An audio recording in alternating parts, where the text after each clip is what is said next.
మోసపూరిత మాటలు చెప్పి అధికారంలోకి రావడానికి నక్కజిత్తుల రాజకీయాలను పొత్తు పార్టీలు చేస్తున్నాయని వైసీపీ ఎమ్మెల్యే అభ్యర్థి అనురాధ అన్నారు.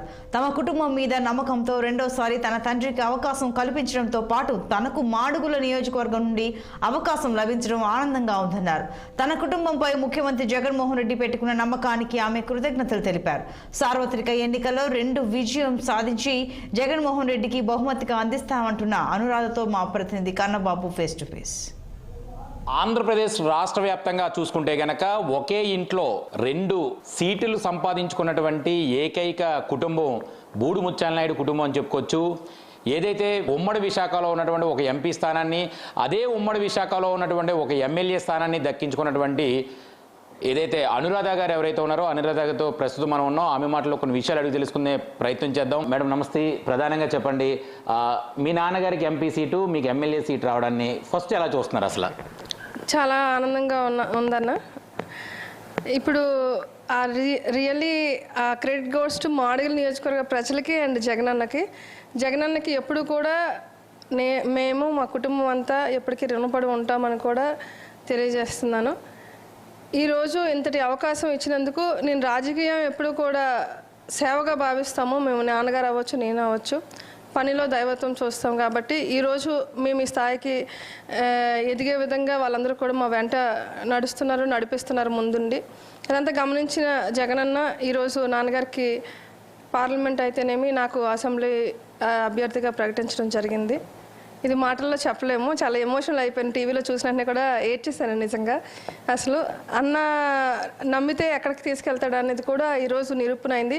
అందులోనూ ఒక బీసీ కులానికి చెందినటువంటి ఒక మారుమూల పల్లెటూరులో ఉన్న నాన్నగారిని ఉప ముఖ్యమంత్రి స్థాయికి తీసుకెళ్ళడమే కాకుండా ఈరోజు చూసుకుంటే ఆయన్ని తీసుకెళ్ళి జిల్లాలో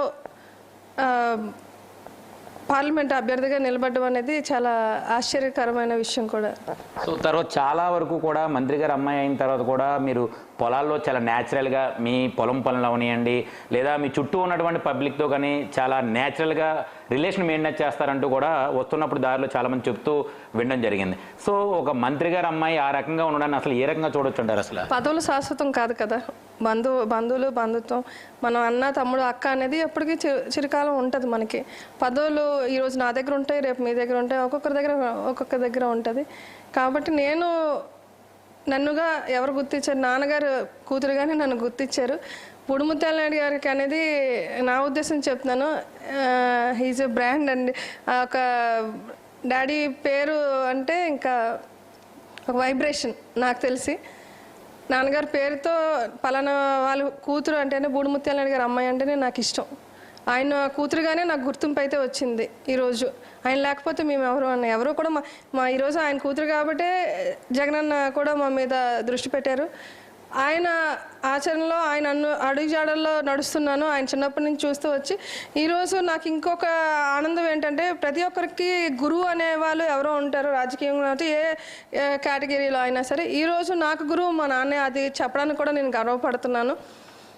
అది నా నాన్నగారిని ఉదాహరణగా తీసుకొని ఆయన అనుభవించిన ప్రతిదీ కూడా, కష్టం అవ్వచ్చు, సుఖం అవ్వచ్చు, ప్రతిదీ కూడా నేను ప్రాక్టికల్గా అనుభవించాను. దాని అనుగుణంగానే నేను నడుచుకున్నాను. ఈరోజు నన్ను ఈ స్థాయికి కూడా అవే తీసుకొచ్చాయని కూడా నేను భావిస్తున్నాను. ఆంధ్రప్రదేశ్ వ్యాప్తంగా ఉన్నటువంటి ప్రాంతంలో ఎక్కడా కూడా ఒకే కుటుంబం నుంచి 2 సీటు దక్కించుకున్నటువంటి అదృష్టవంతులు ఎవరూ లేరనే చెప్పుకోవచ్చు. అదేవిధంగా ఏదైతే బడా పారిశ్రామికవేత్తలపై ఈరోజు సామాన్య మధ్యతరగతి కుటుంబం నుంచి, వ్యవసాయ కుటుంబం నుంచి వచ్చినటువంటి బూడి ముత్యాల నాయుడు కూడా ఒక ఎంపీ స్థానానికి రేస్లో నిలబడబోతున్నారు. అదేవిధంగా తన కూతురు తను ప్రాతినిధ్యం వహించినటువంటి నియోజకవర్గం నుంచి ఎమ్మెల్యేగా నిలబడి తమ యొక్క వైనాట్ 175 అంటూ ఏదైతే నినాదాన్ని పెట్టుకున్నటువంటి జగన్మోహన్ రెడ్డికి ఈ 2 కూడా గిఫ్ట్లుగా పంపిస్తామంటూ కూడా ప్రధానంగా చెప్పడం జరుగుతుంది. కెమెరామ్యాన్ సిద్ధుతో కన్నబాబు, విశాఖపట్నం నుంచి. ఇవి బులెటిన్ అప్డేట్స్.